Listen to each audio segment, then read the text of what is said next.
ಶ್ರೀನಿವಾಸ ಪರಮಾನಂದ ಭರಿತವಾದ ವೈಕುಂಠವನ್ನು ಬಿಟ್ಟು ಭೂಲೋಕಕ್ಕೆ ಬಂದು ವೆಂಕಟಾಚಲದಲ್ಲಿ ಸ್ವಾಮಿ ಪುಷ್ಕರಿಣಿಯ ದಕ್ಷಿಣ ಭಾಗದಲ್ಲಿರ್ತಕ್ಕಂಥ ಹುಣಸೆ ಮರದ ಬುಡದಲ್ಲಿ ಒಂದು ಹುತ್ತದಲ್ಲಿ ಅಡಗಿದ್ದಾನೆ. 10,000 ವರ್ಷಗಳು ಕಳೀತು. ದ್ವಾಪರ ಯುಗ ಮುಗೀತು, ಕಲಿಯುಗ ಪ್ರಾರಂಭ ಆಯಿತು. ಆವಾಗ ಚೋಳರಾಜನ ಭೃತ್ಯ ಒಬ್ಬ ದನಕಾಯುವ ಹುಡುಗ ಶ್ರೀನಿವಾಸನ ತಲೆಗೆ ಕುಠಾರದಿಂದ ಪ್ರಹಾರ ಮಾಡಿದ್ದಾನೆ. ಅದಕ್ಕೆ ಔಷಧೋಪಚಾರ ಮಾಡಿಕೊಳ್ಳುತ್ತಾ ಶ್ರೀನಿವಾಸ ಆ ಹುತ್ತದಲ್ಲಿ ವಾಸ ಮಾಡಿಕೊಂಡಿದ್ದ. ಒಮ್ಮೆ ಔಷಧಕ್ಕೋಸ್ಕರ ಅಂತ ಹೊರಗಡೆ ಬಂದಾಗ ಅರುಣೋದಯ ಕಾಲದಲ್ಲಿ ವರಾಹದೇವರ ದರ್ಶನ ಆಗ್ತದೆ.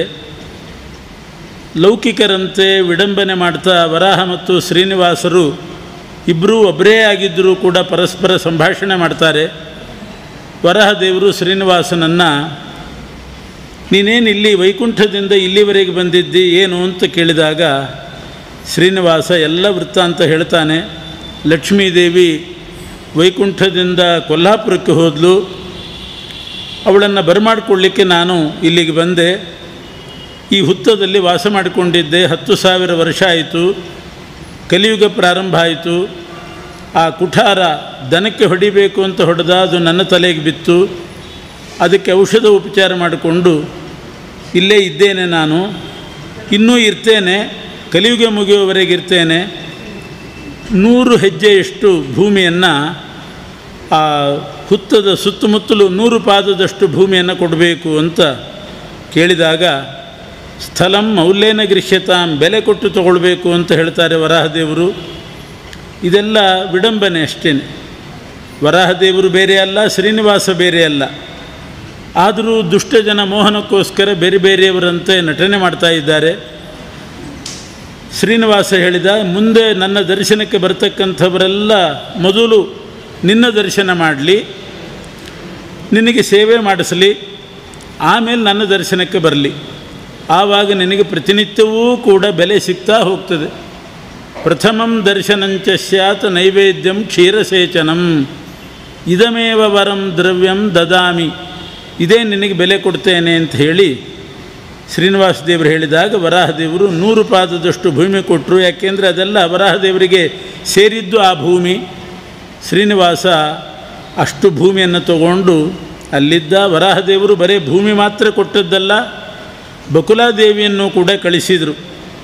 ಬಕುಲಾಂ ಪಾಕಕಾರಿಣೀಂ, ನಿನಗೆ ಅಡಿಗೆ ಮಾಡಿ ಉಪಚಾರ ಮಾಡಲಿಕ್ಕೆ ಈ ಹೆಣ್ಣು ಮಗಳಿದ್ದಾಳೆ, ಇವಳು ಅಡಿಗೆ ಮಾಡಿ ಹಾಕ್ತಾಳೆ ಅಂತ ಬಕುಲಾದೇವಿಯನ್ನು ಕಳಿಸಿದ್ದಾರೆ ವರಾಹದೇವರು. ಮತ್ತು ಪ್ರತಿನಿತ್ಯ ಶ್ರೀನಿವಾಸನಿಗೆ ನವಣೆ ಅನ್ನವನ್ನು ಕೂಡ ಕಳಿಸ್ತಾ ಇದ್ದರಂತೆ. ವಿಶೇಷವಾಗಿ ವರಾಹದೇವರು ಜೇನುತುಪ್ಪ ಸಮೇತವಾಗಿ ಆ ನವಣಕ್ಕೆ ಅನ್ನ, ನವಣೆ ಅಂತ ಒಂದು ಧಾನ್ಯ, ಅದರ ಅನ್ನವನ್ನು ಜೇನುತುಪ್ಪವನ್ನು ಕಳಿಸ್ತಾ ಇದ್ದರು ಬಕುಲಮಾಲೆ ಮೂಲಕವಾಗಿ, ಅಂದರೆ ಬಕುಲಾದೇವಿ ಮೂಲಕವಾಗಿ. ಅವಳು ಕೂಡ ಬಕುಲಾದೇವಿ ನಿರಂತರ ಶ್ರೀನಿವಾಸನ ಸೇವೆ ಮಾಡ್ತಾ ಅಡಿಗೆ, ಪಾನ, ಔಷಧಿ ಉಪಚಾರವನ್ನು ಮಾಡ್ತಾ ಸೇವೆ ಮಾಡಿಕೊಂಡಿದ್ಲು ಅಂತ ಹೇಳಿದಾಗ ಶೌನಕಾದಿ ಋಷಿಗಳು ಸೂತ ಪುರಾಣಿಕರನ್ನು ಕೇಳ್ತಾರೆ, ಯಾರದು ಬಕುಲಾದೇವಿ ಅಂದರೆ? ಶ್ರೀನಿವಾಸನ ಸೇವೆ ಮಾಡಬೇಕಾದ್ರೆ ಬಹಳ ದುರ್ಲಭ, ಅದು ಅಷ್ಟು ಸುಲಭದಲ್ಲಿ ಸಿಗೋದಿಲ್ಲ. ಯಾವುದೋ ಜನ್ಮದ ಸುಕೃತ ಬೇಕು. ಏನು ಮಾಡಿದ್ದಾಳೆ, ಯಾವ ಜನ್ಮದಲ್ಲಿ ಏನು ಸುಕೃತ ಮಾಡಿದ್ದಾಳೆ ಆ ಬಕುಲಾದೇವಿ ಅಂತ ಕೇಳಿದಾಗ ಆ ಬಕುಲೆಯ ಪೂರ್ವವೃತ್ತಾಂತವನ್ನು ಹೇಳ್ತಾ ಇದ್ದಾರೆ. ಬಕುಲಾದೇವಿ ಅಂದರೆ ಪೂರ್ವಜನ್ಮದಲ್ಲಿ ಅವಳು ಯಶೋಧಾದೇವಿ, ಕೃಷ್ಣನ ತಾಯಿ ಯಶೋಧಾದೇವಿ. ಕೃಷ್ಣನ ಬಾಲಲೀಲೆಗಳನ್ನು ಸಾಕಷ್ಟು ನೋಡಿದವಳು, ಕೃಷ್ಣನಿಗೆ ಹಾಲು ಕುಡಿಸಿದವಳು, ತೊಡೆ ಮೇಲೆ ಮಲಗಿಸಿಕೊಂಡು ಸ್ತನ್ಯಪಾನ ಮಾಡಿಸಿದ್ದಾಳೆ, ತೊಟ್ಲಿಗೆ ಹಾಕಿ ತೂಗಿದ್ದಾಳೆ ಯಶೋಧಾದೇವಿ, ಅಭ್ಯಂಜನಾದಿಗಳನ್ನು ಮಾಡಿಸಿದ್ದಾಳೆ, ವಸ್ತ್ರ ತೊಡಿಸಿದ್ದಾಳೆ, ಸಾಕಷ್ಟು ಸೇವೆ ಮಾಡಿದ್ಲು ಯಶೋಧಾದೇವಿ. ಆದರೂ ಅವಳ ಭಾಗ್ಯ ಸ್ವಲ್ಪ ಕಡಿಮೆ ಇತ್ತು. ಇಷ್ಟೆಲ್ಲ ಬಕುಲಾದೇವಿ ಯಶೋಧಾದೇವಿ ಕೃಷ್ಣನ ಸೇವೆ ಮಾಡಿದ್ದರೂ ಕೃಷ್ಣನ ಮದುವೆ ಮಾತ್ರ ನೋಡಿದ್ದಿಲ್ಲಂತೆ. ಕೃಷ್ಣ ಮದುವೆ ಮಾಡಿಕೊಂಡಿಲ್ಲ ಅಂತೇನಲ್ಲ, 16,108 ಮದುವೆ ಮಾಡಿಕೊಂಡಿದ್ದಾನೆ. ಒಂದು ಮದುವೆ ನೋಡೋ ಭಾಗ್ಯ ಯಶೋಧಾದೇವಿಗೆ ಬರಲಿಲ್ಲಂತೆ. ಎಲ್ರಿಗೂ ಎಲ್ಲ ಭಾಗ್ಯ ದೇವರು ಕೊಡೋದಿಲ್ಲ, ಒಂದೊಂದು ಇಷ್ಟಿಷ್ಟು ಅಂತ ಇಟ್ಟಿರ್ತಾನೆ. ಯಶೋಧಾದೇವಿಗೆ ಈ ಭಾಗ್ಯ ಇಟ್ಟಿದ್ದ, ಮದುವೆ ನೋಡೋ ಭಾಗ್ಯ ಇದ್ದಿಲ್ಲ. ಕೃಷ್ಣ ಸಾಕಷ್ಟು ಮದುವೆ ಮಾಡಿಕೊಂಡ, ಎಲ್ಲ ಆಕಸ್ಮಿಕ ಮದುವೆಗಳು, ಪೂರ್ವಯೋಜಿತ ಅಲ್ಲ. ಹಾಗಾಗಿ ಯಶೋಧಾದೇವಿ ನಂದಗೋಪ ಅವರಿಗೆ ಹೇಳಿ ಅವರು ಮಾತುಕತೆ ಆಡಿ ಅವರು ನೋಡಿ ಬಂದು ಮಾಡಿದ ಮದುವೆ ಅಲ್ಲ, ಎಲ್ಲ ಇದ್ದಕ್ಕಿದ್ದ ಹಾಗೆ ಆದ ಮದುವೆ. ಕೃಷ್ಣ ದ್ವಾರಕಾಪಟ್ಟಣದಲ್ಲಿದ್ದ ಇದ್ದಕ್ಕಿದ್ದ ಹಾಗೆ ರುಕ್ಮಿಣಿ ದೇವಿಯ ಪತ್ರ ಬಂತು. ನಾಳೆ ಬೆಳಗ್ಗೆ ಮುಹೂರ್ತ ಇಟ್ಟಿದ್ದಾರೆ, ಕೃಷ್ಣ ನನ್ನನ್ನು ಶಿಶುಪಾಲನೆಗೆ ಕೊಟ್ಟು ಮದುವೆ ಮಾಡ್ತಾ ಇದ್ದಾರೆ, ನಾಳೆ ಬೆಳಗ್ಗೆ ಮುಹೂರ್ತ ಇಟ್ಟಿದ್ದಾರೆ, ಆದ್ದರಿಂದ ನೀನು ಅಷ್ಟರೊಳಗೆ ಬಂದು ನನ್ನನ್ನು ಕರ್ಕೊಂಡು ಹೋಗಬೇಕು. ನೀನು ಸಿಂಹ, ಪುರುಷ ಸಿಂಹ, ನರಸಿಂಹ, ಸಿಂಹದ ಪಾಲು ನಾನು, ನನ್ನನ್ನು ಒಂದು ನರಿ ತೊಗೊಂಡು ಹೋಗೋದು ಅಂತ ಉಂಟೆ, ಆದ್ದರಿಂದ ನೀನು ಬಂದು ಕರ್ಕೊಂಡು ಹೋಗಬೇಕು. ನಾಳೆ ಬೆಳಗ್ಗೆ ಮುಹೂರ್ತ ಅಷ್ಟರೊಳಗೆ ಬರಬೇಕು. ಇನ್ನೇನು ಮಾಡಲಿಕ್ಕೆ ಸಾಧ್ಯ? ಯಶೋಧಾದೇವಿಗೆ ಹೇಳಿ, ನಂದಗೋಪನಿಗೆ ಹೇಳಿ, ಅವ್ರನ್ನೆಲ್ಲ ಕರೆಸಿ ಮಾತುಕತೆ, ನಿಶ್ಚಯಿತಾಂಬೂಲ ಆಗಲಿಲ್ಲ, ಹೋಗಲಿಲ್ಲ. ಸೀದಾ ಕೃಷ್ಣ ಹೋದ, ರುಕ್ಮಿಣಿ ದೇವಿಯನ್ನು ಕರ್ಕೊಂಡು ಬಂದ, ಮದುವೆ ಮಾಡ್ಕೊಂಡ್ಬಿಟ್ಟ. ಶಮಂತಕಮಣಿ ಕಳೆದೋಯ್ತಂತೆ ಸತ್ರಾಜಿತರಾಜಂದು. ಶಮಂತಕಮಣಿ ಕೃಷ್ಣ ಕದ್ದ ಅಂತ ಇವನ ಮೇಲೆ ಅಪವಾದ ಬಂತು. ಅದನ್ನು ಹುಡ್ಕೊಂಡು ಬರ್ತೇನೆ ಅಂತ ಶಮಂತಕಮಣಿ ಹುಡ್ಕೊಂಡು ಜಾಂಬವಂತನ ಗುಹೆಗೆ ಹೋದ. ಹೊರಗೆ ಬರುವಾಗ ಕನ್ಯಾಮಣಿನೇ ತೊಗೊಂಡು ಬಂದ. ಶಮಂತಕಮಣಿ ಇರಲಿ, ಕನ್ಯಾಮಣಿ ತೊಗೊಂಡು ಬಂದುಬಿಟ್ಟ. ಜಾಂಬವತಿಯನ್ನು ಮದುವೆ ಮಾಡಿಕೊಂಡೇ ಬಂದ. ಅವನು ಸತ್ರಾಜಿತರಾಜ ನಿನ್ನ ಮೇಲೆ ಅಪವಾದ ಹಾಕಿದ್ನಲ್ಲ, ಅದು ತಪ್ಪಾಯಿತು, ಅದಕ್ಕೆ ನಾನು ಕನ್ಯಾದಾನ ಮಾಡ್ತೀನಿ, ತಪ್ಪು ಕಾಣಿಕೆ ರೂಪವಾಗಿ ಸತ್ಯಭಾಮೆಯನ್ನು ಕೊಡ್ತೇನೆ, ಮದುವೆ ಮಾಡ್ಕೊಂತ ಅವನು ಮದುವೆ ಮಾಡಿಸಿಬಿಟ್ಟ. ಸತ್ಯಭಾಮ ಮದುವೆ ಆಯಿತು, ಜಾಂಬವತಿ ಆಯಿತು, ರುಕ್ಮಿಣಿ ಆಯಿತು. ಕೃಷ್ಣ ಒಮ್ಮೆ ಅರ್ಜುನನ ಜೊತೆಗೆ ಹೀಗೆ ಯಮುನಾ ತೀರಕ್ಕೆ ವಾಕಿಂಗ್ ಹೋಗಿದ್ನಂತೆ. ಕೃಷ್ಣ ಅರ್ಜುನ ಇಬ್ಬರು ಮಾತಾಡಿಕೊಂಡು ಯಮುನಾ ತೀರಕ್ಕೆ ಹೋಗಿದ್ದಾರೆ. ಅಲ್ಲಿ ಒಂದು ಹುಡುಗಿ ತಪಸ್ಸು ಮಾಡ್ತಾ ಇತ್ತು.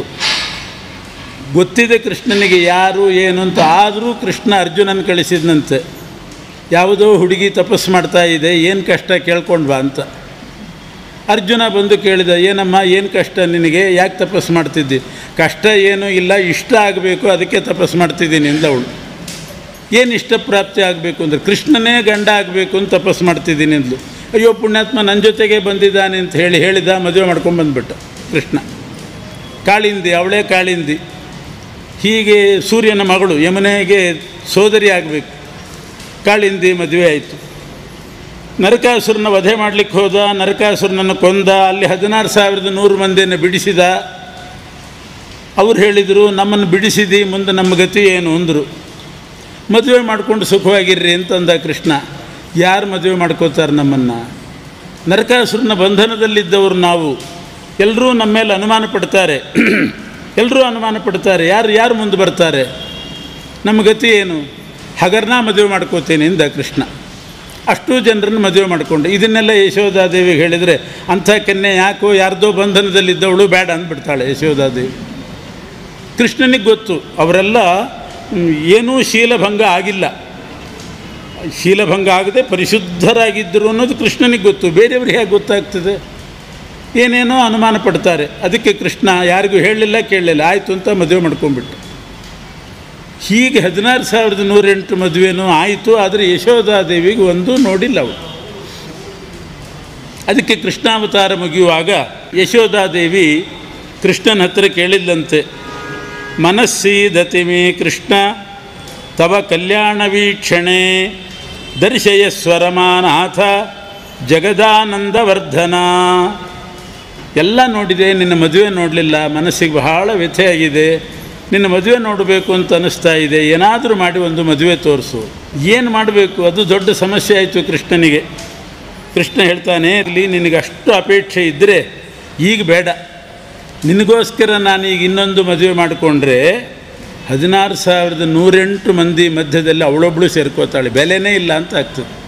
ಸ್ವಲ್ಪ ಕಾಲ ತಡಿ, ಮುಂದಿನ ಜನ್ಮದಲ್ಲಿ ನಾನು ತಿರುಪತಿ ಅಂದರೆ ವೆಂಕಟಾಚಲಕ್ಕೆ ಬಂದು ಅಲ್ಲಿ ನಿನ್ನ ಮನೋರಥವನ್ನು ಪೂರೈಸ್ತೇನೆ, ವೆಂಕಟಾಚಲಕ್ಕೆ ಬಂದು ನೆಲೆಸ್ತೇನೆ. ಆವಾಗ ನೀನೇ ನೇತೃತ್ವ ವಹಿಸಿ, ನೀನೇ ಮುಂದೆ ನಿಂತುಕೊಂಡು ಕನ್ಯಾ ನೋಡಿ ನನಗೆ ಮದುವೆ ಮಾಡಿಸಿಕೊಡು, ನೀನೇ ಮದುವೆ ಮಾಡಿಸು, ನಿನ್ನ ನೇತೃತ್ವದಲ್ಲೇ ಎಲ್ಲ ಮಾಡಿಕೊಳ್ತೇನೆ. ಕಿಂಚಿತ್ ಕಾಲಾದ ಅನಂತರಂ, ದ್ವಾಪರ ಮುಗಿಲಿ, ಕಲಿಯುಗ ಬಂದ ಮೇಲೆ ನಿನ್ನ ಮೂಲಕ ಎಲ್ಲ ಮಾಡಿಸ್ಕೊಳ್ತೇನೆ ಅಂತ ಇಷ್ಟು ವರ ಯಶೋಧಾದೇವಿಗೆ ಕೃಷ್ಣ ಕೊಟ್ಟಿದ್ದ. ಆಮೇಲೆ ಅವಳು ಆ ದೇಹವನ್ನು ಪರಿತ್ಯಾಗ ಮಾಡಿ ಅದೇ ಯಶೋಧಾದೇವಿ ಕಲಿಯುಗದಲ್ಲಿ ಬಕುಲಾದೇವಿಯಾಗಿ ಆ ಬಕುಲ ಅನ್ನೋ ಹೆಸರಿನಿಂದ ವರಾಹದೇವರ ದೇವಸ್ಥಾನದಲ್ಲಿ ಇದ್ದಾಳೆ. ಅಲ್ಲಿ ಯಾಕೆ ಬಂದಳು ಅಂತಂದರೆ ಯಶೋಧಾದೇವಿ ಯಾರು? ಭಾಗವತದಲ್ಲೇ ಹೇಳಿದ್ದಾರೆ. ಯಶೋಧಾದೇವಿ ಯಾರು ಅಂತಂದರೆ ಧರಾದೇವಿ. ಅವಳು ಭೂಮಿಗೆ ಅಭಿಮಾನಿಯಾಗಿರ್ತಕ್ಕಂಥ ಧರಾದೇವಿ, ಭೂದೇವಿಯ ಆವೇಶ. ಶ್ರೀಭೂ ದುರ್ಗಾ ಅಂತ 3 ರೂಪಗಳಿದೆ. ಅದರಲ್ಲಿ ಭೂರೂಪ ಸಾಕ್ಷಾತ್ ಲಕ್ಷ್ಮಿ. ಆ ಭೂದೇವಿಯ ಆವೇಶವುಳ್ಳಂಥ ಧರಾದೇವಿ 18ನೇ ಕಕ್ಷೆಯವಳು. ಅವಳು ಈ ಭೂಮಿಗೆಲ್ಲ ಅಭಿಮಾನಿ. ಅದರಲ್ಲಿ ವಿಶೇಷವಾಗಿ ವೆಂಕಟಾಚಲದ ತೀರ್ಥ ಭೂಮಿಗೆ ಅಭಿಮಾನಿನಿ ಅವಳು, ಆ ಧರಾದೇವಿ. ಭೂದೇವಿಯ ಆವೇಶ ಇತ್ತು. ಅಂಥ ಧರಾದೇವಿನೇ ಯಶೋದೆ. ಆ ಯಶೋದೆಯೇ ಬಕುಲಾದೇವಿಯಾಗಿ ಆ ತೀರ್ಥಭೂಮಿಯಲ್ಲಿ ಅದಕ್ಕೆ ಅಭಿಮಾನಿಯಾದ್ದರಿಂದ ಅಲ್ಲಿ ವರಾಹದೇವರ ಸನ್ನಿಧಾನದಲ್ಲಿ ಇದ್ಲು. ಕೃಷ್ಣನಿಗೆ ಮದುವೆ ಮಾಡಿಸಬೇಕು ಅಂತಲೇ ಬಂದು ಕಾಯ್ತಾ ಇದ್ದವಳವಳು. ಅಂಥ ಬಕುಲಾದೇವಿಯನ್ನು ವರಾಹದೇವರು ಶ್ರೀನಿವಾಸನಿಗೆ ಸಮರ್ಪಣೆ ಮಾಡ್ತಾರೆ. ಇವಳು ನಿನಗೆ ಅಡಿಗೆ ಮಾಡಿಕೊಂಡು ಅನ್ನಪಾನಾದಿ ಉಪಚಾರ ಮಾಡಿಕೊಂಡಿರ್ತಾಳೆ ಅಂತ. ಇದು ಆ ಬಕುಲಾದೇವಿಯ ಪೂರ್ವಜನ್ಮ ವೃತ್ತಾಂತ. ಯಶೋಧಾದೇವಿಯಾಗಿದ್ದಾಗ ಬೇಕಾದಷ್ಟು ಕೃಷ್ಣನ ಸೇವೆ ಮಾಡಿ ಹಾಡಿ ಪಾಡಿ ತೊಟ್ಲಲ್ಲಿ ಹಾಕಿ ತೂಗಿ ಏನು ಪುಣ್ಯ ಸಂಪಾದನೆ ಮಾಡಿದ್ಲು ಯಶೋಧಾದೇವಿ. ಆ ಪುಣ್ಯದ ಬಲದಿಂದ ಕೃಷ್ಣನಿಗೆ ಅಡಿಗೆ ಮಾಡತಕ್ಕಂಥ ಯೋಗ ಬಂತು, ಮದುವೆ ಮಾಡಿಸೋ ಯೋಗನೂ ಬಂತು. ಹೀಗೆ ಯಶೋಧಾದೇವಿ ಬಕುಲಾದೇವಿಯಾಗಿ ಆ ತೀರ್ಥಭೂಮಿಯ ಅಭಿಮಾನಿಯಾಗಿ ಅಲ್ಲಿದ್ಲು. ಅವಳನ್ನು ವರಾಹದೇವರು ಅರ್ಪಣೆ ಮಾಡಿದ್ದಾರೆ. ಹೀಗೆ ಬಕುಲಾದೇವಿ ಬಂದ ಮೇಲೆ ಶ್ರೀನಿವಾಸ ಯೋಚನೆ ಮಾಡಿದ, ಮದುವೆ ಮಾಡಿಸೋಳು ಬಂದಾಯಿತು, ಇನ್ನು ಕನ್ಯೆಯನ್ನು ನೋಡಿಕೊಂಡು ಬರೋಣ ಅಂತ ವಿಚಾರ ಮಾಡಿ ಕನ್ಯಾ ನೋಡಲಿಕ್ಕೆ ಹೊರಟಿದ್ದಾನೆ. ತಾನೇ ಮೊದಲು ಕನ್ಯಾ ನೋಡಿ ಅವಳನ್ನು ನೀನು ನನಗೆ ಘಟನಾ ಮಾಡಿಕೊಡು ಅಂತ ಬಕುಲಾದೇವಿಗೆ ಹೇಳಬೇಕು. ಅದಕ್ಕೋಸ್ಕರ ಕನ್ಯಾ ನೋಡಲಿಕ್ಕೆ ಹೊರಟಿದ್ದಾನೆ. ಹೊರಡುವಾಗ ಸುಂದರವಾಗಿ, ಮೊದಲೇ ಸುಂದರ, ಸಾಕ್ಷಾನ್ ಮನ್ಮಥ ಅದ್ರ ಮೇಲೆ ಅಲಂಕಾರ ಮಾಡಿಕೊಂಡ್ರೆ ಕೇಳಬೇಕೇನು? ಬಹಳ ವಿಶೇಷವಾಗಿ ಅಲಂಕಾರ ಮಾಡಿಕೊಂಡು ಕಿರಾತ ವೇಷ ಹಾಕ್ಕೊಂಡಂತೆ, ಬೇಟೆಗಾರನ ವೇಷ ಹಾಕ್ಕೊಂಡು ಬೇಟೆಗಾರನಂತೆ ರೂಪ ಧರಿಸಿ ಬೇಟೆ ಆಡಲಿಕ್ಕೆ ಹೋಗುವ ನೆಪ ಮಾಡಿ ಬೇಟೆ ಆಡ್ತಾ ಹೋಗಿ ಆ ಪದ್ಮಾವತಿಯನ್ನು ಕಂಡು ಬರಬೇಕು. ಅದು ಉದ್ದೇಶ. ಕನ್ಯೆಯನ್ನು ನೋಡಿಕೊಂಡು ಬರಬೇಕು. ಬೇಟೆ ಆಡ್ತೇನೆ ಅಂತ ಹೇಳಿ ಬೇಟೆಗೆ ಹೋಗಿ ಬರ್ತೇನೆ ಅಂತ ನೆಪ ಹೇಳಿ ಕಿರಾತ ವೇಷದಿಂದ ಬೇಟೆಗಾರನ ವೇಷದಿಂದ ಶ್ರೀನಿವಾಸ ಹೊರಡುವಾಗ ಕುದುರೆ ಬೇಕು ಬೇಟೆಗೆ ಹೋಗುವಾಗ. ಸಕದಾ ಚಿದ್ರಮೇಶಸ್ತು ಚಿಂತಯಾಮಾಸ ವೈಹಯಂ. ಒಂದು ಕುದುರೆ ಬೇಕು ಅಂತ ಮನಸ್ಸಿನಲ್ಲಿ ಯೋಚನೆ ಮಾಡಿದ ಕೂಡಲೇ ವಾಯುದೇವರು ಕುದುರೆಯಾಗಿ ಪ್ರತ್ಯಕ್ಷರಾದರಂತೆ. ಕುದುರೆ ರೂಪದಿಂದ ವಾಯುದೇವರು ಬಂದುಬಿಟ್ರು. ಅಲ್ಲಿ ಹಯಃ ಪ್ರತ್ಯಕ್ಷತಾಂಗತಃ ಅಂತಾರೆ. ಸಂಸ್ಕೃತದಲ್ಲಿ ಹಯ ಅಂತಂದರೆ ಕುದುರೆ ಅಂತ ಅಷ್ಟೇ ಅರ್ಥ ಅಲ್ಲ, ಅದೊಂದು ಜಾತಿಯ ಕುದುರೆ. ಕುದುರೆಗಳಲ್ಲಿ ಅನೇಕ ಜಾತಿ, ಹಯ, ವಾಜಿ, ಅರ್ವ, ಅಶ್ವ, ಇವೆಲ್ಲ ಬೇರೆ ಬೇರೆ ಜಾತಿ ಕುದುರೆಗಳು. ಹಯ ಅನ್ನೋ ಜಾತಿ ಕುದುರೆ ಇದೆಯಲ್ಲ, ಇದು ದೇವತೆಗಳನ್ನು ಮಾತ್ರ ಹೊರೋದಂತೆ. ದೇವತೆಗಳು ಕೂತ್ಕೊಂಡು ಸಂಚಾರ ಮಾಡಬಹುದು, ಅದಕ್ಕೆ ಹಯ ಅಂತಾರೆ. ಗಂಧರ್ವರು ಸಂಚಾರ ಮಾಡುವ ಕುದುರೆ ಇರ್ತದೆ, ಅದು ವಾಜಿ, ಅದಕ್ಕೆ ವಾಜಿ ಅಂತ ಹೆಸರು. ವಾಜಿ ಅಂದ್ರೂ ಕುದುರೆ ಅಂತಲೇ ಹೇಳ್ತಾರೆ. ವಾಜಿವದನನೇ ಅಂತ ಹೇಳೋದುಂಟು, ವಾಜಿವದನ ಅಂತ. ಹಯವದನ, ಹಯ ಅಂದರೂ ಕುದುರೆ, ವಾಜಿ ಅಂದರೂ ಕುದುರೆ. ಆದರೆ ಸ್ವಲ್ಪ ವ್ಯತ್ಯಾಸ. ದೇವತೆಗಳು ಕೂತು ಸಂಚಾರ ಮಾಡಿದರೆ ಹಯ, ಗಂಧರ್ವರು ಸಂಚಾರ ಮಾಡಿದರೆ ಅದು ವಾಜಿ. ಹಯಃ ಪ್ರತ್ಯಕ್ಷತಾಂಗತಃ, ಭಗವಂತನನ್ನೇ ಹೊತ್ತುಕೊಂಡು ಸಂಚಾರ ಮಾಡಬೇಕು ಅಂತ. ಆದ್ದರಿಂದ ಹಯವಾಗಿ ವಾಯುದೇವರು ಬಂದರಂತೆ. ಹಯ ಅನ್ನೋ ಶಬ್ದಕ್ಕೆ ಇನ್ನೊಂದು ಅರ್ಥ ವಾಯು ಅಂತಲೇ ಅರ್ಥ ಇದೆ. ಯಾಕೆ ವಾಯುದೇವರು ಎಲ್ಲಿ ಹೋದರೂ ಕೂಡ ಆ ಕಡೆ ಈ ಕಡೆ ವಕ್ರ ಮಾರ್ಗದಿಂದ ಹೋಗೋದೇ ಇಲ್ಲಂತೆ, ನೇರವಾಗಿ ಹೋಗೋದು. ದಾರಿಯಲ್ಲಿ ಯಾರಾದರೂ ಶತ್ರುಗಳು ಅಡ್ಡಿ ಏನಾದರೂ ಬಂದರೆ ಅವರನ್ನು ಸಂಹಾರ ಮಾಡೋದು, ಮುಂದೆ ಹೋಗೋದು. ಶತ್ರುಗಳು ಬಂದರೆ ಸಂಹಾರ ಮಾಡೋದು, ಮುಂದೆ ಹೋಗೋದು. ಹನನ ಮಾಡಿಕೊಂಡು ಯಾತಿ ಅಂದರೆ ಗಮನ ಮಾಡ್ತಾರೆ. ಅದರಿಂದ ಹ ಅಂದರೆ ಹನನ, ಯ ಅಂದರೆ ಯಾನ, ಪ್ರಯಾಣ. ಭೀಮಸೇನ ದೇವರು ಹಾಗೆ, ರುಜುಗಳವರು ಎಲ್ಲಿಯಾದರೂ ಭೀಮ ಹೋದರೆ ಆ ಕಡೆ ಬಳಸ್ಕೊಂಡು ಈ ಕಡೆ ಬಳಸ್ಕೊಂಡು, ವಕ್ರ ಮಾರ್ಗ ಇಲ್ಲೇ ಇಲ್ಲ, ಸೀದಾ ಹೋಗೋದು. ಎದುರುಗಡೆ ದೊಡ್ಡ ಮರ ಇತ್ತು ಅಂದರೆ ಕಿತ್ತಾಕೋದು, ಹೋಗೋದು ಅಷ್ಟೇ. ಎಂಥ ಮರ ಬೇಕಾದ್ರೆ ಆಗಿರಲಿ, ಹಲಸಿನ ಮರ ಕಿತ್ತಿದ, ಪಕ್ಕಕ್ಕೆ ಬಿಸಾಡಿದ, ಹೋದ. ಇದು ರುಜು ಮಾರ್ಗ ಅವ್ರದ್ದು. ಆದ್ದರಿಂದ ಹಯ ಅಂತಂದರೆ ವಾಯುದೇವರಿಗೆ ಹೆಸರು. ಶತ್ರುಗಳನ್ನು ಹನನ ಮಾಡಿಕೊಂಡು ಯಾರ ಮಾಡುವವರು. ಹೀಗೆ ವಾಯುದೇವರು ಹಯನಾಗಿ ಕುದುರೆಯಾಗಿ ಬಂದರು. ಶ್ರೀನಿವಾಸ ಶುಭ್ರವಾದ ವಸ್ತ್ರವನ್ನು ಉಟ್ಟುಕೊಂಡು, ಮೇಲೊಂದು ಹೊದ್ಕೊಂಡು ಶುಭ್ರವಾಗಿ ಅಲಂಕಾರ ಮಾಡಿಕೊಂಡ. ವಾಯುದೇವರು ಕುದುರೆಯಾಗಿ ಬಂದರು. ಕುದುರೆ ಕಟ್ಟಲಿಕ್ಕೆ ಒಂದು ಹಗ್ಗ ಬೇಕಲ್ಲ, ಲಕ್ಷ್ಮೀದೇವಿ ಹಗ್ಗವಾಗಿ ಬಂದ್ಲಂತೆ. ರಜ್ಜು ತತ್ವಾಭಿಮಾನಿನಿ. ತತ್ವಾಭಿಮಾನಿನಿ ಅಂತಂದರೆ ಲಕ್ಷ್ಮೀದೇವಿಗೆ ಹೇಳ್ತಾರೆ. ತತ್ವ ಅಂತಂದರೆ ಸ್ವತಂತ್ರ ತತ್ವ. ಸ್ವತಂತ್ರ ಅಸ್ವತಂತ್ರಂಚ ದ್ವಿವಿಧಂ ತತ್ವಮಿಷ್ಯತೆ. ಸ್ವತಂತ್ರ ತತ್ವ ವಿಷ್ಣು. ಆ ಸ್ವತಂತ್ರ ತತ್ವವಾದ ವಿಷ್ಣುವಿನಲ್ಲಿ ಅಭಿಮಾನ ಅಂದರೆ ಅಭಿಮಾನ ಭಕ್ತಿ. ವಿಷ್ಣುವಿನಲ್ಲಿ ಅಪಾರ ಭಕ್ತಿ ಉಳ್ಳಂಥವಳಾದ್ದರಿಂದ ಅವಳನ್ನು ತತ್ವಾಭಿಮಾನಿನಿ ಅಂತ ಕರೀತಾರೆ. ಅವ್ಯಕ್ತ ತತ್ವಕ್ಕೆ ಅಭಿಮಾನಿಯೂ ಹೌದು, ಆದರೆ ಅದನ್ನು ಹೇಳೋದರಲ್ಲಿ ವಿಶೇಷ ಇಲ್ಲ. ಪರಮಾತ್ಮನಲ್ಲಿ ಅಪಾರವಾದ ಭಕ್ತಿ ಉಳ್ಳಂಥ ಲಕ್ಷ್ಮೀದೇವಿ ಹಗ್ಗವಾಗಿ ಬಂದಳು. ಶ್ರೀನಿವಾಸ ಅಲಂಕಾರ ಮಾಡಿಕೊಂಡು ಕುದುರೆಗೂ ಕೂಡ ಅಲಂಕಾರ ಮಾಡಿದ. ಕುದುರೆ ಮೇಲೆ ಏನೇನು ಹಾಸಬೇಕು ಆ ಆಸನವನ್ನೆಲ್ಲ ಹಾಕಿ ಕುದುರೆ ಮೇಲೆ ಕೂತ್ಕೊಂಡು ಬೇಟೆಯಾಡಲಿಕ್ಕೆ ಅಂತ ಹೊರಡುವಾಗ ಸುವರ್ಣ ಯಜ್ಞೋಪವೀತಾಂಗ, ಸುವರ್ಣದ ಯಜ್ಞೋಪವೀತ, ಕಂಠಾಭರಣ, ಕಂಕಣಾಂಕಿತ ದೌರ್ಭ್ಯಾಂ, ಕೈಯಲ್ಲಿ ಬಳೆಗಳು, ಭುಜದಲ್ಲಿ ಭುಜಕೀರ್ತಿ ಎನ್ನುವಂಥ ಆಭರಣ, ಹೀಗೆ ಊರ್ಧ್ವಪುಂಡ್ರ ಧಾರಣೆ ಮಾಡಿ ಅದರ ಮಧ್ಯದಲ್ಲಿ ಕುಂಕುಮ ಇಟ್ಟುಕೊಂಡು ಕನ್ನಡಿ ಮುಂದೆ ನಿಂತುಕೊಂಡು ಪರವಾಗಿಲ್ಲ ಚೆನ್ನಾಗಿದ್ದೇನೆ ಅಂತ ಅನಿಸ್ಕೊಂಡು ಹೊರಟನಂತೆ. ಮನೋಹರವಾಗಿದೆ ರೂಪ, ಪದ್ಮಾವತಿಗೆ ಮನೋಹರ ಅಂತ ಭಾವಿಸಿ ಹೊರಟಾಗ ಭಾನುವಾರ ಹೊರಟನಂತೆ. ಆ ಹುತ್ತದಿಂದ ಭಾನುವಾರ ಪುನರ್ವಸು ನಕ್ಷತ್ರದಲ್ಲಿ ಹೊರಟಿದ್ದಾನೆ. ಶ್ರವಣ ನಕ್ಷತ್ರ ವಿಷ್ಣುವಿನ ನಕ್ಷತ್ರ, ಪುನರ್ವಸು ಅವನಿಗೆ ಕ್ಷೇಮತಾರೆ ಆಗ್ತದೆ.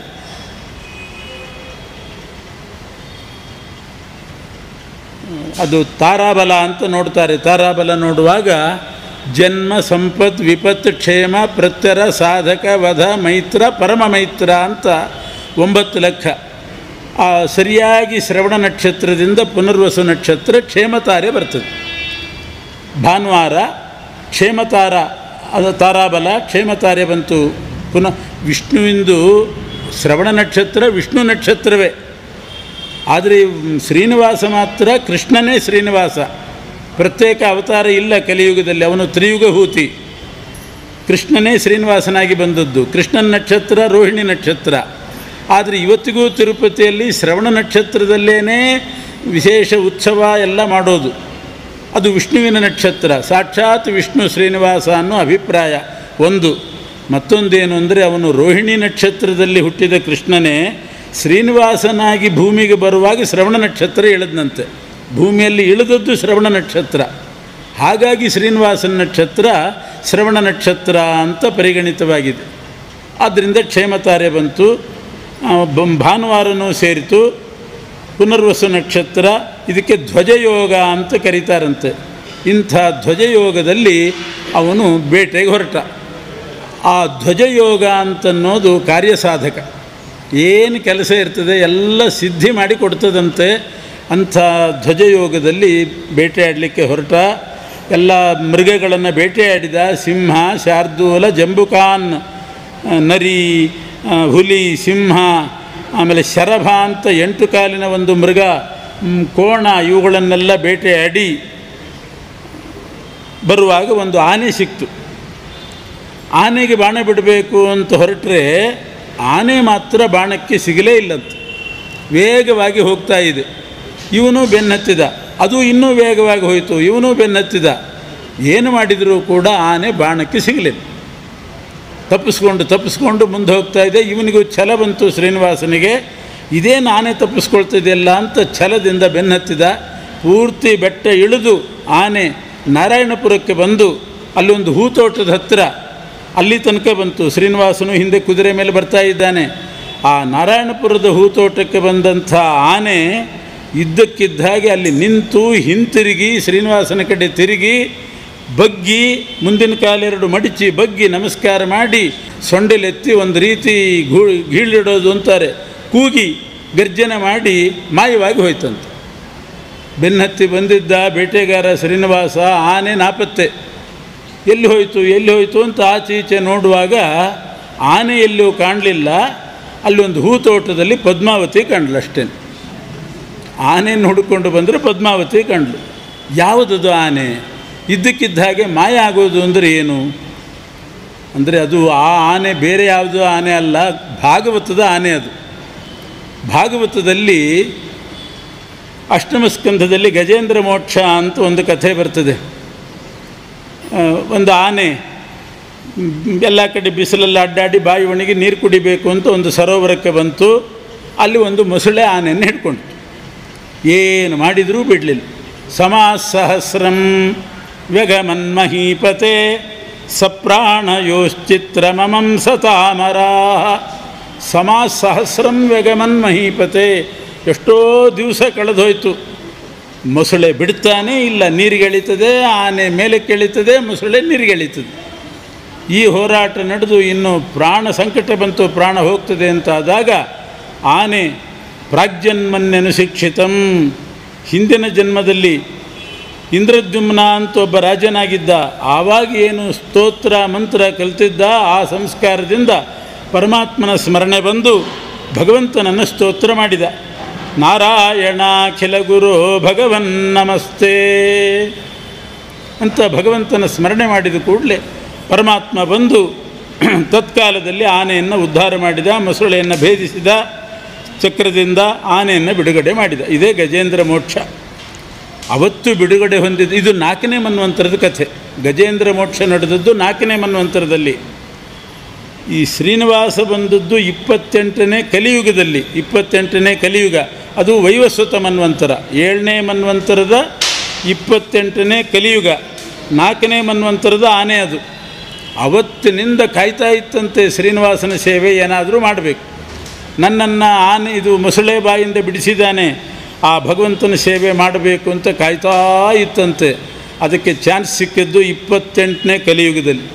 ಶ್ರೀನಿವಾಸನ ಸೇವೆ ಅಷ್ಟು ಸುಲಭದಲ್ಲಿ ಸಿಗೋದಿಲ್ಲ. ಎಷ್ಟು ದುಡ್ಡು ಕೊಡ್ತೀವಿ ಅಂದರೂ ಸಿಗೋದಿಲ್ಲ, ಭಾಳ ದಿವಸ ಕಾಯಬೇಕು, ಮೊದಲೇ ಬುಕ್ ಮಾಡಬೇಕು. 4ನೇ ಮನ್ವಂತರದಿಂದ 7ನೇ ಮನ್ವಂತರ ತನಕ ಕಾದು ಈಗ ಸಿಕ್ತು ಆನೆ. ಅದೇ ಆನೆ ಇಲ್ಲಿ ಬಂತು. ವ್ಯಾಸರು ಎಷ್ಟು ಚೆನ್ನಾಗಿ ಹೇಳ್ತಾರೆ ನೋಡಿ. ಯಾವುದೋ ಒಂದು ಕಾಡಾನೆ ಅಲ್ಲ ಅದು. ಕರೀಂದ್ರ ಸಂಗೇನ ಸಮಾಗತೋ ಹರಿಹಿ. ಕರೀಂದ್ರ ಅಂದರೆ ಗಜೇಂದ್ರ ಅಂತ ಅರ್ಥ. ಬರೇ ಆನೆ ಅಲ್ಲ, ಗಜೇಂದ್ರ. ಕರೀಂದ್ರ ಗಜ. ಕರೀಂದ್ರ ಸಂಗೇನ ಆನೆ ಪ್ರಸಂಗದಿಂದ ಬಂದಂಥವನು ಹರಿಹಿ ಅಂತಾರೆ. ಕರೀಂದ್ರ ಸಂಗೇನ ಸಮಾಗತೋ ಹರಿಹಿ. ಗಜೇಂದ್ರ ವರದ ರೂಪ ಯಾವುದು? ಗಜೇಂದ್ರನನ್ನು ಬಿಡುಗಡೆ ಮಾಡಿದ ರೂಪ ಯಾವುದು? ಹರಿ ಅನ್ನುವಂಥ ರೂಪ. ಹರಿರಿತ್ಯಾಹೃತೋ ಏನ ಗಜೇಂದ್ರೋ ಮೋಚಿತೋ ಗ್ರಹಾತ್ ಅಂತ ಭಾಗವತ. ಹರಿ ಅಂತ ಕರೀತಾರೆ ಗಜೇಂದ್ರ ವರದನನ್ನು. ಒಂದೊಂದು ರೂಪ. ಈಗ ಪ್ರಹ್ಲಾದ ವರದ ಅಂತ ಅಷ್ಟಂತೀವಿ. ಯಾರು ಪ್ರಹ್ಲಾದ ವರದ ಅಂದರೆ ನರಸಿಂಹದೇವ. ಧ್ರುವ ವರದ ಅಂತೀವಿ, ವಾಸುದೇವ. ಧ್ರುವ ವರದ ವಾಸುದೇವ. ಪ್ರಹ್ಲಾದ ವರದ ನರಸಿಂಹದೇವರು. ಗಜೇಂದ್ರ ವರದ ಹರಿ ಅನ್ನುವಂಥ ರೂಪ. ದ್ರೌಪದಿ ವರದ ಕೃಷ್ಣ. ಹೀಗೆ ಬೇರೆ ಬೇರೆ ಹೇಳಿ. ಅಕ್ರೂರ ವರದ ಕೃಷ್ಣ. ಅದರಂತೆ ಗಜೇಂದ್ರ ವರದ ಅಂತಂದರೆ ಹರಿ. ಹರಿರಿತ್ಯಾಹೃತೋ ಏನ ಗಜೇಂದ್ರೋ ಮೋಚಿತೋ ಗ್ರಹಾತ್. ಅದೇ ಶಬ್ದವನ್ನೇ ಹಾಕಿದ್ದಾರೆ. ಕರೀಂದ್ರ ಸಂಗೇನ ಸಮಾಗತೋ ಹರಿಹಿ ತುರಂಗಮಾಸ್ಥಾಯ. ಕುದುರೆ ಮೇಲೆ ಕೂತ್ಕೊಂಡು ಬಂದ. ಆ ಪದ್ಮಾವತಿಯನ್ನು ನೋಡ್ತಾ ಇದ್ದಾನೆ. ಆ ಕಡೆ ಈ ಕಡೆ ನೋಡಿದಾಗ ಆನೆ ಕಾಣಲಿಲ್ಲ, ಪದ್ಮಾವತಿ ಕಂಡ್ಲು. ಆಮೇಲೆ ಆ ಕುದುರೆ ಮೇಲೆ ಕೂತ್ಕೊಂಡವನು ಆ ಹೂತೋಟದ ಒಳಗೆ ಪ್ರವೇಶ ಮಾಡ್ತಾ ಇದ್ದಾನೆ ಪದ್ಮಾವತಿಯನ್ನು ಮಾತಾಡಿಸಲಿಕ್ಕೆ ಅಂತ ಇಷ್ಟು ಹೇಳಿದಾಗ, ಆ ಪದ್ಮಾವತಿ ಅಂದರೆ ಯಾರು? ಶ್ರೀನಿವಾಸನ ದೃಷ್ಟಿ ಬಿತ್ತು, ಪದ್ಮಾವತಿ ಯಾರು ಅಂತ ಕೇಳಿದ್ದಕ್ಕೆ ಸೂತ ಪುರಾಣಿಕರು ಶೌನಕಾದಿಗಳಿಗೆ ಹೇಳ್ತಾ ಇದ್ದಾರೆ, ಆ ಪದ್ಮಾವತಿ ಯಾರು ಅಂದರೆ ಪಾಂಡವರ ವಂಶದಲ್ಲಿ, ದ್ವಾಪರ ಯುಗದಲ್ಲಿ ಪಾಂಡವರೆಲ್ಲ ಭೂಮಿಯನ್ನು ಆಳಿದರು. ಕೊನೆಗೆ ಅದೇ ಪಾಂಡವರ ವಂಶದಲ್ಲಿ ಸುವೀರ ಅಂತ ಒಬ್ಬ ರಾಜ. ಪಾಂಡವರೆಲ್ಲ ಹೋದರು. ಆಮೇಲೆ ವಿಕ್ರಮಾರ್ಕಾದಿ ಭೂಪಾಲಕರು ಬಂದರು. ವಿಕ್ರಮಾರ್ಕಾದಿಗಳೆಲ್ಲ ಸ್ವರ್ಗಂಗತ ಅವರು ಹೋದರು. ಆಮೇಲೆ ಸುವೀರ ಅಂತ ಒಬ್ಬ ರಾಜ ಬಂದ. ಸುವೀರ್ನ ಮಗ ಸುಧರ್ಮ. ಸುಧರ್ಮರಾಜನಿಗೆ ಇಬ್ಬರು ಮಕ್ಕಳು, ಆಕಾಶರಾಜ, ತೋಂಡಮಾನ ಅಂತ ಇಬ್ಬರು. ಅದರಲ್ಲಿ ದೊಡ್ಡವನೇ ಆಕಾಶರಾಜ. ಆ ಆಕಾಶರಾಜನಿಗೆ ಸಂತತಿ ಇರಲಿ, ಬೇಕಾದಷ್ಟು ಸುಭಿಕ್ಷೆ ಇತ್ತು, ಧರ್ಮಿಷ್ಠನಾಗಿದ್ದ. ಬಹುಕ್ಷೀರಪ್ರದ ಗಾವಹ, ದನಗಳು ಬೇಕಾದಷ್ಟು ಹಾಲು ಕೊಡ್ತಿದ್ರು, ಕಾಲಕ್ಕೆ ಸರಿಯಾಗಿ ಮಳೆ, ಎಲ್ಲ ಸೌಭಾಗ್ಯ ಇತ್ತು. ಮಕ್ಕಳು ಮಾತ್ರ ಇದ್ದಿಲ್ಲಂತೆ. ಆದ್ದರಿಂದ ಅವನು ಬಹಳ ವ್ಯಥೆ ಪಡ್ತಾ ಇದ್ದ. ಏನು ಮಾಡಬೇಕು ಅಂತ ಬೃಹಸ್ಪತ್ಯಾಚಾರ್ಯನ ಕರೆಸಿ ಅವ್ರನ್ನ ಕೇಳಿದ್ನಂತೆ. ಎಲ್ಲ ಭಾಗ್ಯ ಇದೆ, ಸಂತಾನ ಭಾಗ್ಯ ಒಂದು ಆಗಿಲ್ಲ, ಏನು ಮಾಡಬೇಕು ಅಂತ ಕೇಳಿದಾಗ ಅವನು ಹೇಳ್ತಾನೆ, ದಾನ ಧರ್ಮ ಮಾಡಬೇಕು. ಎಲ್ಲ ಮಾಡಿದ್ದೀನಿ ಇಂದ ಅವನು, ಎಲ್ಲ ಮಾಡಿದ್ದೀನಿ ತಿಳಿಸಿದ್ದಾನೆ. ಅವನು ಏನೇನು ದಾನ ಮಾಡಿದ ಅಂತ ಅನ್ನೋದನ್ನು ತೋರಿಸ್ತಾರೆ. ಮಕ್ಕಳಾಗಬೇಕಾದ್ರೆ ಇಷ್ಟೆಲ್ಲ ದಾನ ಮಾಡಬೇಕು ಅಂತ ವ್ಯಾಖ್ಯಾನದಲ್ಲಿ ಬರೀತಾರೆ. ಅಷ್ಟೂ ದಾನ ಮಾಡಿದ್ದಂತೆ ಅವನು. ಕೂಷ್ಮಾಂಡ ದಾನ ಇವೆಲ್ಲ ಹೇಳಿದ್ದಾರೆ. ಮಕ್ಕಳಾಗಲಿಕ್ಕೆ ಮಾಡಿದ್ದಂತೆ ಕೂಷ್ಮಾಂಡ ದಾನ. ಡೋಲಾಸ್ಥ ಸುವರ್ಣ ಬಾಲಕೃಷ್ಣ ಪ್ರತಿಮಾದಾನಂ, ತೊಟ್ಲಲ್ಲಿ ಬಂಗಾರದ ಕೃಷ್ಣನ ಪ್ರತಿಮೆ ಇಟ್ಟು ಅದನ್ನು ದಾನ ಮಾಡಿದರೆ ಮಕ್ಕಳಾಗ್ತದಂತೆ. ತೊಟ್ಲಲ್ಲಿ ಸುವರ್ಣ ಕೃಷ್ಣ ಪ್ರತಿಮಾ, ಬಾಲಕೃಷ್ಣನ ಪ್ರತಿಮೆ ಇಟ್ಟು ದಾನ ಮಾಡಬೇಕು, ಅದನ್ನು ಮಾಡಿದ್ದೀನಿ. ಗೋದಾನ ಮಾಡಬೇಕು ಮಕ್ಕಳಾಗಲಿಕ್ಕೆ ಅಂತ ಸಂಕಲ್ಪ ಮಾಡಿ, ಅದನ್ನೂ ಮಾಡಿದ್ದೀನಿ. ವೃಷಭದಾನ, ಎತ್ತು ದಾನ ಮಾಡಬೇಕು, ಮಾಡಿದ್ದೀನಿ.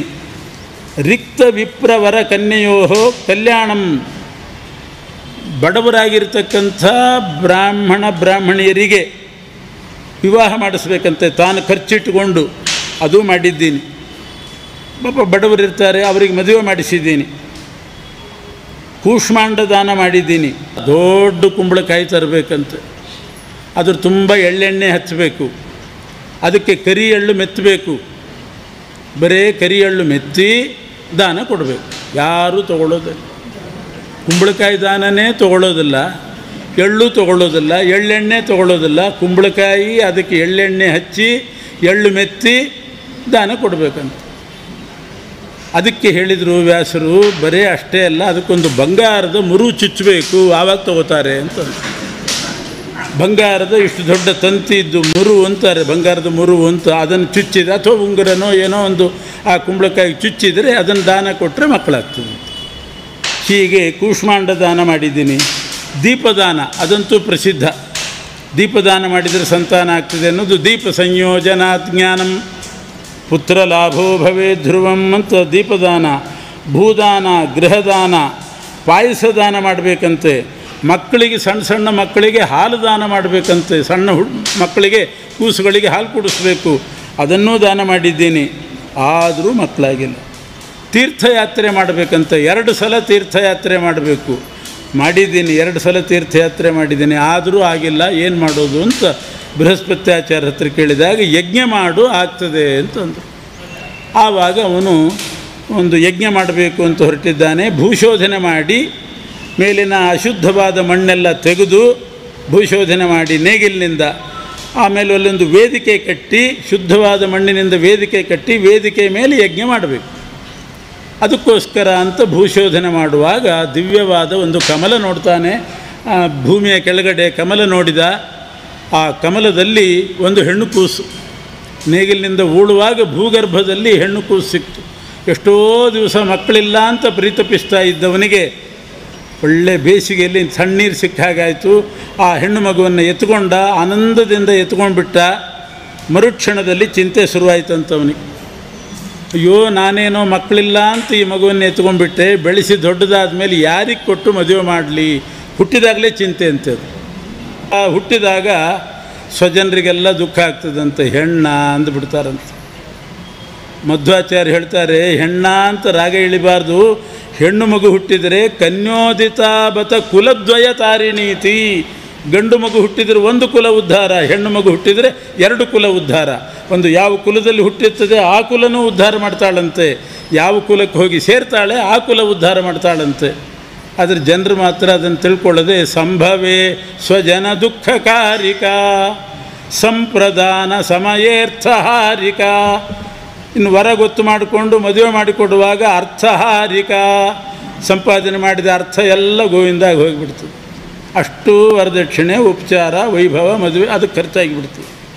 ಯೌವನೇ ಚ ಬಹುದೋಷಕಾರಿಕ, ಸಮಯಕ್ಕೆ ಸರಿಯಾಗಿ ಮದುವೆ ಮಾಡದೇ ಇದ್ದರೆ ಯೌವನೇ ಚ ಬಹುದೋಷಕಾರಿಕ. ದಾರಿಕ ಹೃದಯ ದಾರಿಕ ಪಿತು. ದಾರಿಕ ಅಂದರೆ ಹೆಣ್ಣುಮಗು. ಹಡೆದಂಥ ತಂದೆಗೆ ಹೃದಯ ದಾರಿಕ ಪಿತು. ಎದೆ ಒಡಿತದಂತೆ ಒಂದು ಸಲ ಹೆಣ್ಣುಮಗು ಹುಟ್ಟಿದ ಕೂಡಲೇ ಆಕಾಶರಾಜನಿಗೆ ಹಾಗಾಯ್ತಂತ. ಇದು ಬರೇ ಕನ್ಯೆ ಬೇರೆ ಅಲ್ಲ, ಅಯೋನಿಜ ಕನ್ಯಾ, ಭೂಗರ್ಭದಲ್ಲಿ ಕಮಲದಲ್ಲಿ ದೊರೆತಂಥ ಕನ್ಯಾ. ಸಾಧಾರಣ ಇಂಥ ವರ್ಣೆ ಕೊಟ್ಟು ಮದುವೆ ಮಾಡಲಿಕ್ಕೆ ಆಗೋದಿಲ್ಲ. ಇದಕ್ಕೆ ಯೋಗ್ಯವಾದ ವರ ಎಲ್ಲಿ ಹುಡುಕಲಿ? ಬೇಡ, ಸುಮ್ಮನೆ ಮಕ್ಕಳು ಇಲ್ದಿದ್ದರೂ ಪರವಾಗಿಲ್ಲ, ಅಲ್ಲೇ ಇಟ್ಟು ನಂದಲ್ಲ ಏನಲ್ಲ ಹೇಗಿದ್ದರೂ ಕೂಡ ಅಂತ ಮತ್ತೆ ಕಮಲದಲ್ಲೇ ಇಡ್ಲಿಕ್ಕೆ ಹೋದನಂತೆ. ಆವಾಗ ಅಶರೀರವಾಣಿ ಆಯ್ತಂತೆ. ನೀನು ಯಾಕೆ ಯೋಚನೆ ಮಾಡ್ತಿದ್ದಿ? ಮುಂದೆ ಮದುವೆ ಯಾರಿಗೆ ಕೊಡಬೇಕು? ಭಗವಂತ ಇದ್ದಾನೆ, ದೇವರಿದ್ದಾನೆ. ಈಗ ದೊರಕಿಸಿದವನು ಅವನೇ. ಸರಿಯಾದ ಕಾಲಕ್ಕೆ ಒಂದು ವರ ಹುಡುಕ್ತಾನೆ, ಪರಮಾತ್ಮ ಎಲ್ಲ ಮಾಡ್ತಾನೆ. ನೀನ್ಯಾಕೆ ಅದನ್ನು ದೊರೆತಂಥ ಆ ಭಾಗ್ಯ ದೇವತೆಯನ್ನು ಪುನಃ ನೀನು ಮಣ್ಣಲ್ಲಿ ಇಡ್ಲಿಕ್ಕೆ ಹೋಗ್ತಿದ್ದಿ? ತೊಗೊಂಡು ಹೋಗು, ಎಲ್ಲ ಒಳ್ಳೆಯದಾಗ್ತದೆ. ನೀನು ಮದುವೆ ಮಾಡೋದಾದ್ರೆ ಚಿಂತೆ, ಯಾರಿಗೆ ಕೊಡಲಿ ಏನು ಅಂತ, ಎಲ್ಲ ಪರಮಾತ್ಮ ಮಾಡ್ತಾನೆ ಅಂತ ಅಶರೀರವಾಣಿ ಆಯಿತು. ಆಮೇಲೆ ಆ ಮಗುವನ್ನು ತೊಗೊಂಡು ಬಂದಿದ್ದಾನೆ. ಆ ತಂದ ದಿವಸವೇ ಹೆಂಡತಿ, ಆಕಾಶರಾಜನ ಹೆಂಡತಿ ಧರಣಿದೇವಿ ಗರ್ಭಿಣಿ ಆದ್ಲಂತೆ. ಇದು ಹುಡುಗಿಯ ಕಾಲ್ಗುಣ ಅಂತಾರೆ. ಕಾಲ್ಗುಣ ಅಂದರೆ ಇಂಥದ್ದು. ಗರ್ಭಿಣಿ ಆದಲು, ನವಮಾಸ ಹಂತದಲ್ಲಿ ಒಂದು ಗಂಡು ಮಗುವಿಗೆ ಜನ್ಮ ಕೊಟ್ಟಿದ್ದಾಳೆ. ಅವನೇ ವಸುದಾನ ಅಂತ ಚಂದ್ರನ ಅವತಾರ.